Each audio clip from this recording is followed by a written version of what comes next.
আসসালামু আলাইকুম রহমতুল্লাহ। যোগের সাথে পরিবর্তন স্লোগান নিয়ে বর্তমান কাগজ 2017 সালের জানুয়ারি মাসের 12 তারিখ প্রথম অনলাইন নিউজ পোর্টাল হিসেবে পদার্পণ করে 6 বছর দেশ ও দেশের বাহিরে থেকে আমাদের সংবাদকর্মীদের সংবাদ প্রচার করে আসছে। বর্তমান কাগজের ব্যবস্থাপনা সম্পাদক মোহাম্মদ শহীদুল ইসলামকে ধন্যবাদ আমাকে বর্তমান কাগজের সহ ব্যবস্থাপনা সম্পাদক রাখায়।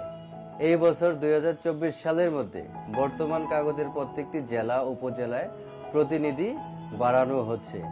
তাই প্রতি মুহূর্তে সংবাদ জানতে বর্তমান কাগজের সাথেই থাকবেন বলে আশা করছি। ধন্যবাদ। আসসালামু আলাইকুম রহমতুল্লাহ।